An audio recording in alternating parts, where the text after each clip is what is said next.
Wow, what a beautiful sunrise. What a beautiful day. It's a beautiful day. Thanks for joining me on another video. My name is Michael Murdoch, and I am your host, as always. So yeah, I'm on the roof. Thanks for joining me up here. And if you watched the previous video of me just kind of exploring new areas that, a child would explore, we're all big kids. Let's not be so serious. Let's explore more. But the point of this video is I'm introducing, most likely for the first time, something that is really powerful and will have a measurable impact on your life, regardless if you're spiritual, regardless if you're religious, Christian, it doesn't matter. Like, you do your own thing. But what's cool about this is I'm sharing the Lord's Prayer, the real one. See, I kind of geek out about this stuff, etymology of words and linguistics. It's just fascinating how much can be lost in translation over time. And this specifically, like the Lord's Prayer, most people know the Lord's Prayer. Most people know the King James Bible version of the Lord's Prayer. So what's really exciting is that the Lord's Prayer that I'm sharing with you is the direct translation from ancient Aramaic directly to English, instead of the older channels where it went from ancient Aramaic to Hebrew, then to Greek, and then to Latin, and then to French in some cases, and then into what we now have as modern day English, which is really comprised of a lot of Greek and Latin mixed in words. I mean, most of the English language is Greek and Latin. Look, if a lot of doctors, lawyers, all that terminology, the jargon, that the words that don't make sense to most people, those are all Latin. They're just Latin words. If you study Latin, it's super cool. Latin and Greek is fascinating.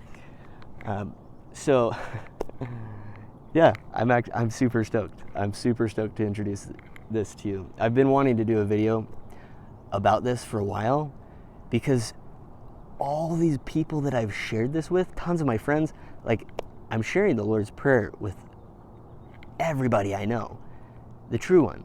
Just like most people call Jesus Christ, but his real name is Yeshua.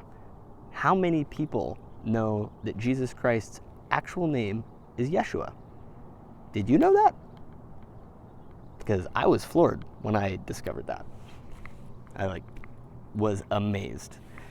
So of all the many things that are lost in translation or just altered subtly, those subtle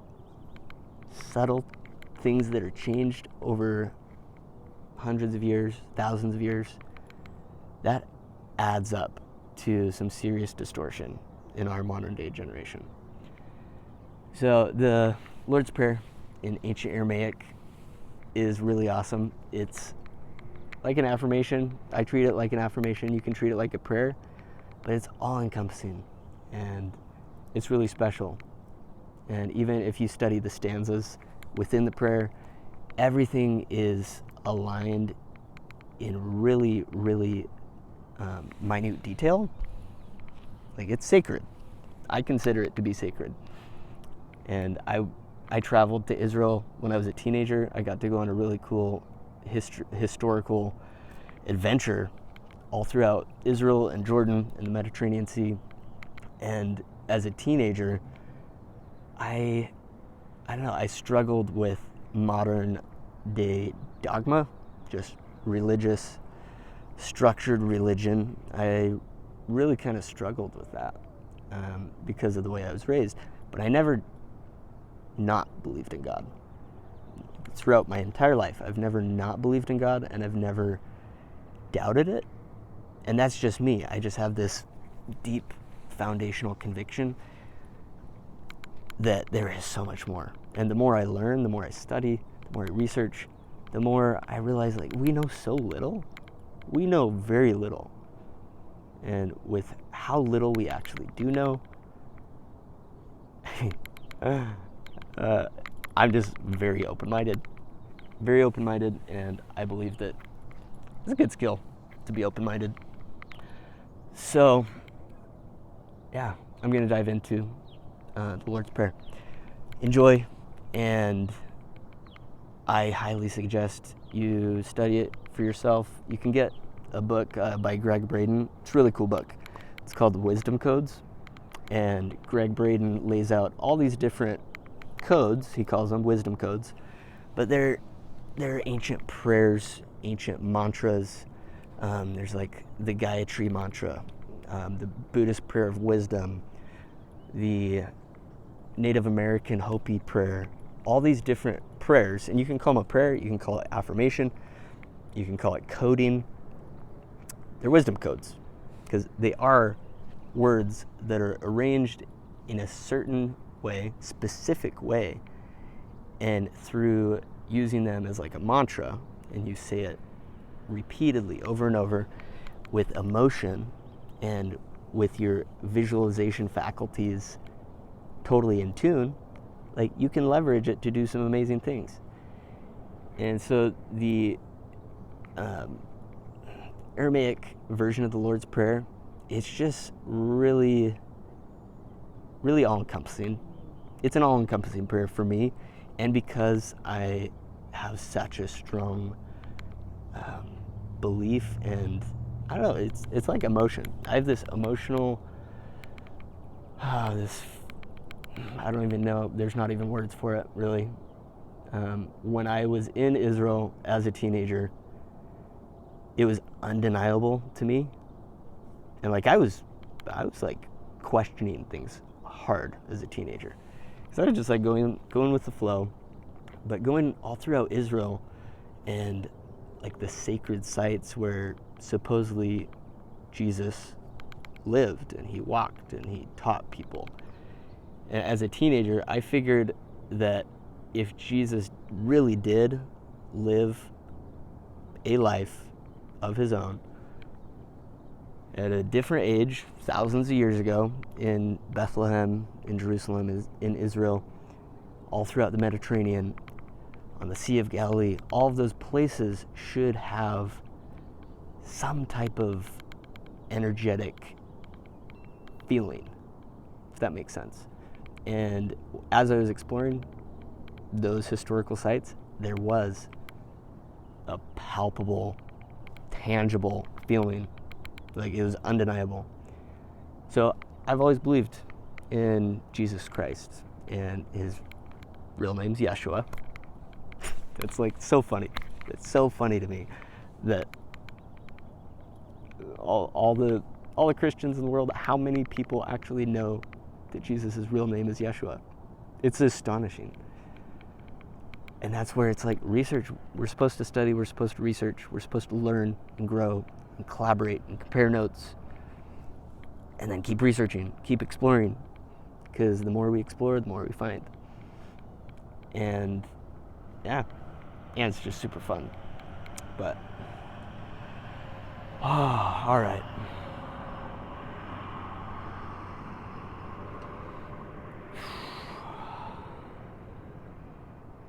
Such a beautiful sunrise.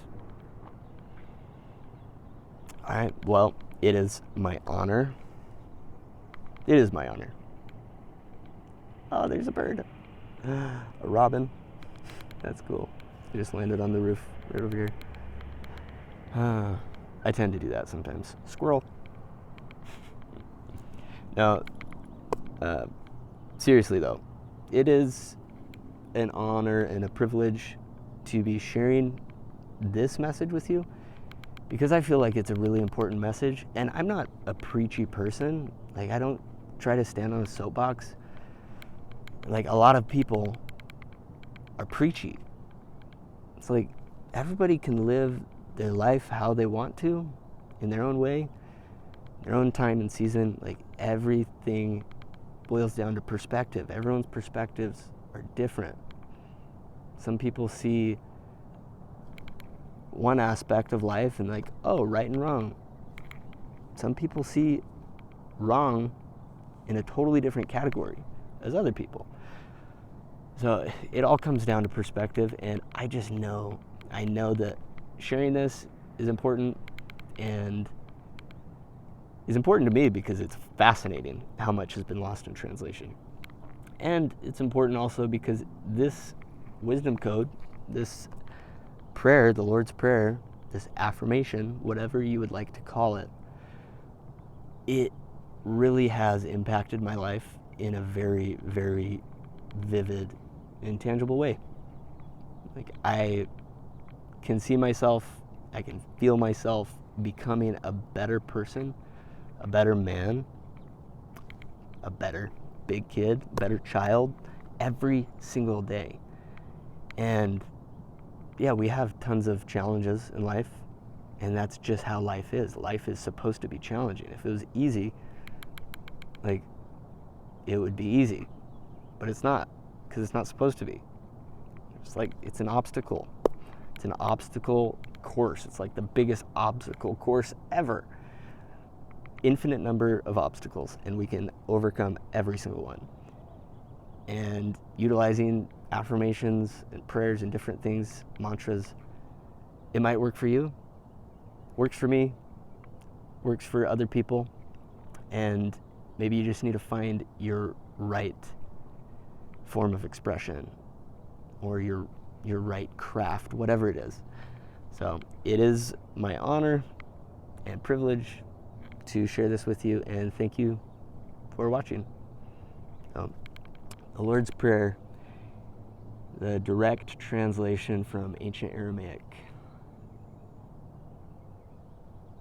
O birther, father, mother of the cosmos, you create all that moves in light. Focus your light within us. Make it useful as the rays of a beacon show the way. Create your reign of unity now through our fiery hearts and willing hands. Your one desire then acts with ours in all light, so in all forms. Grant what we need each day in bread and insight, subsistence for the call of growing life. Loose the cords of mistakes binding us as we release the strands we hold of others' guilt. Do not let us enter into forgetfulness, but free us from unripeness. From you is born all ruling will, the power and the life to do the song that beautifies all. From age to age it renews. Truly power to these statements. May they be the source from which all my actions grow, sealed in trust and faith. Amen.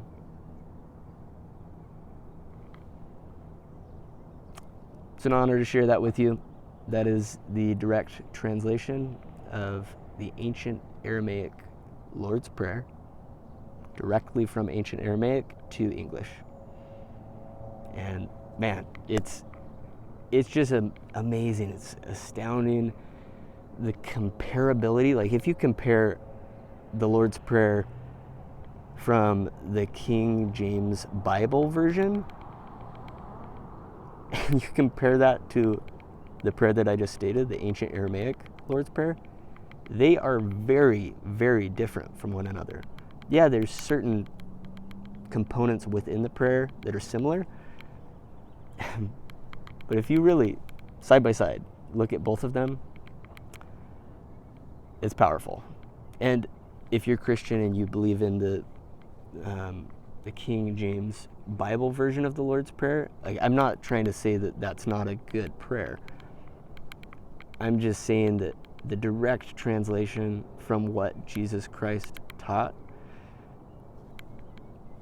Yeshua, this is his real name, from what Yeshua taught during his life on earth, I mean, I want to know the correct translation. I want to know what he was really preaching, what he was really saying.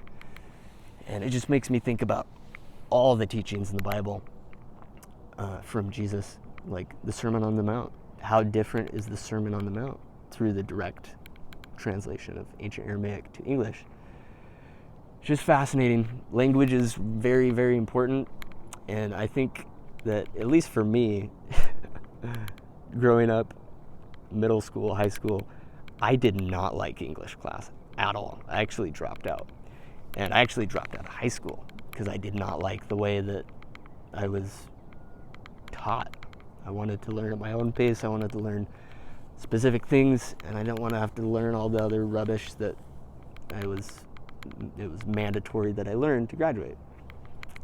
So learn at your own pace, choose your own journey. It's the best way to learn. It's super exciting, super fun. Yeah, that about sums up this video. I will be sharing a lot more of different things like this, different research that I'm conducting. I am writing a lot these days. We'll be publishing some really cool things here pretty soon. So you can expect to have a lot more research geared information coming from me. And yeah, I mean, I do a lot of different things. I just have a lot of different interests and passions, and I'm not niching down to one category. Like, I'm just gonna keep being me and share as much as I can, because I know that if it helps one person, if something I share helps improve the life of one individual, it's totally worth it. It's totally worth sharing. And just the act of sharing, the act of giving useful information, it also helps me hone in my craft of speaking, public speaking, teaching.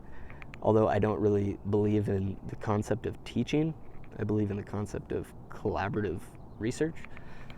It's just collaboration. If we're all researching things that are fascinating to us and we're super stoked about it, then all we have to do is share the things we learn with one another, and we all collectively learn more together. Then we can compare notes and have arguments and debate. Not arguments, but just debate. Like, yeah, question everything. If you're not questioning things, then you seriously need to take a step back and question yourself. Be like, why are you not questioning everything? If you're not asking questions, especially simple questions, it's like all the information that you really, really foundationally believe and are devoted to, who gave it to you? Where did it come from? Is it actually your belief? Or is it another person's opinions or another person's beliefs that they told you things were facts, when in reality, they may not be if you haven't researched them and discovered the truth for yourself. So like that saying, the truth will set you free. It's really, really intriguing if you think about it. Because if you're raised and you live your life for years and years and years thinking that you have all the facts, and then you get to a position in life where you actually start to question some things, and you do your own due diligence, you do your own research, you start studying, you start really, really diving in like Sherlock Holmes.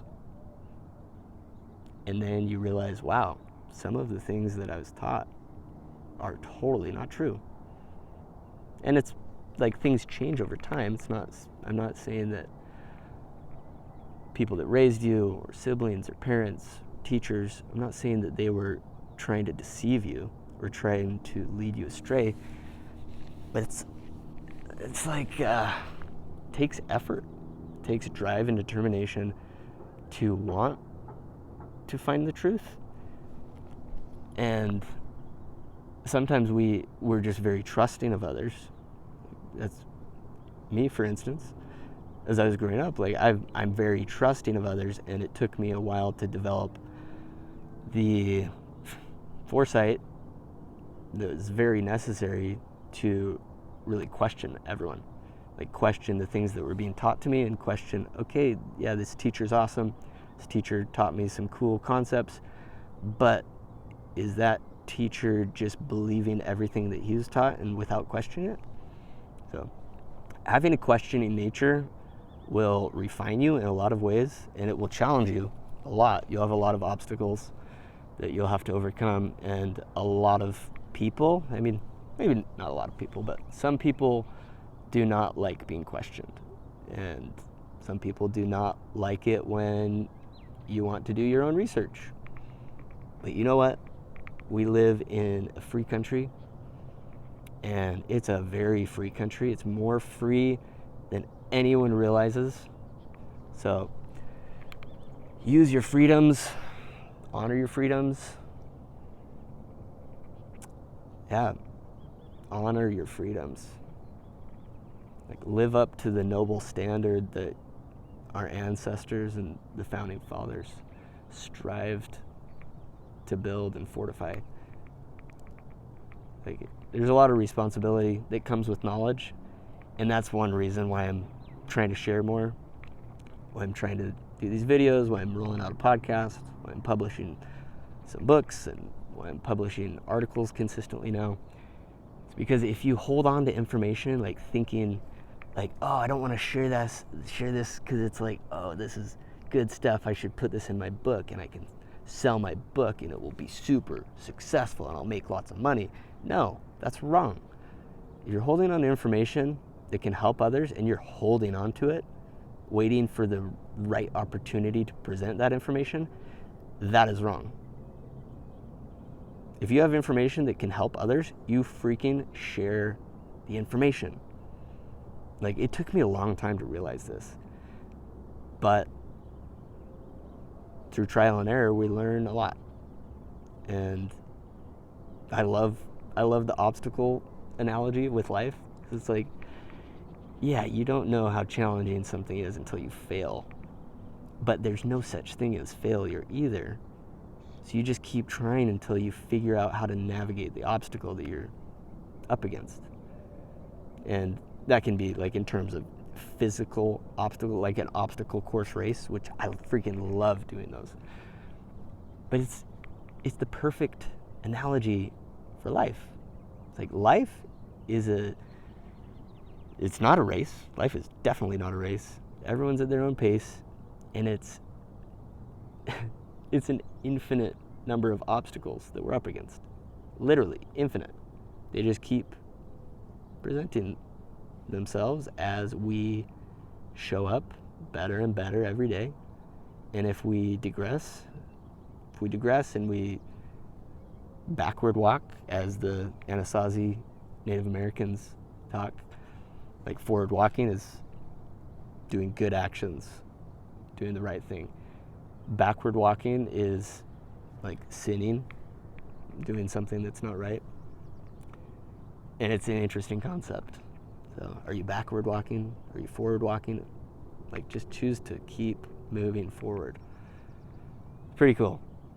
All these different cultures, they're so fascinating. Like, all of them, it's so cool. And I think that eventually we'll get to a point where we have the best of the best wisdom from every culture around the world. And I mean, technically we do have that already. You just have to research.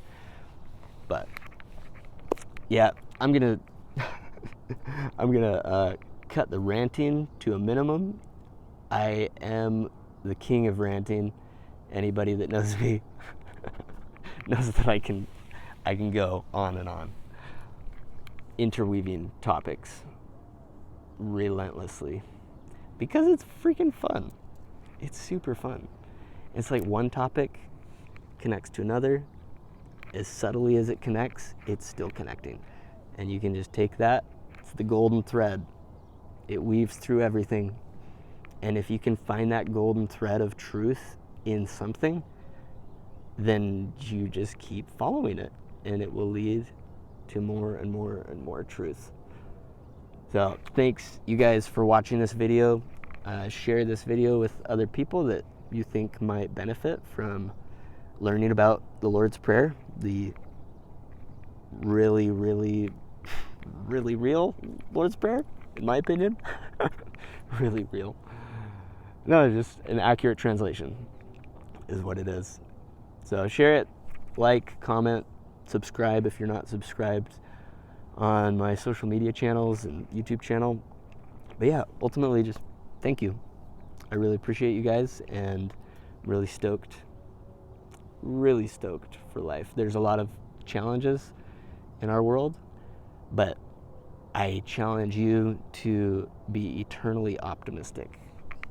Be like such a relentless optimist.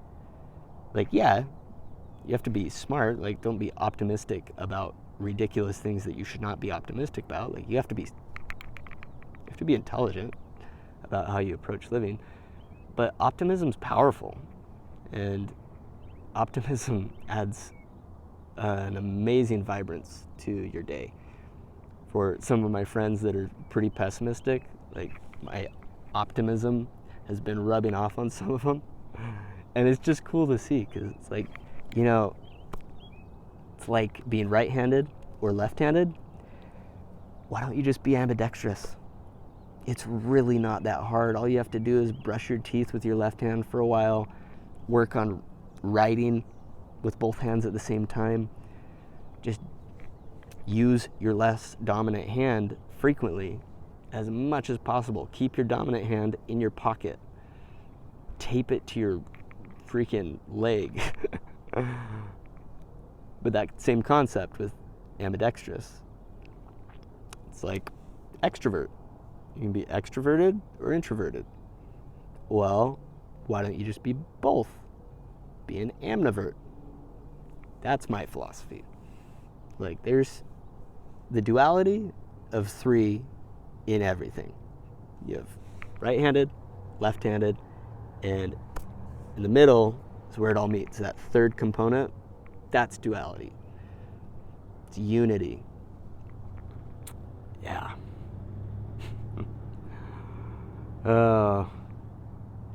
Yeah, I love geeking out. Oh my gosh.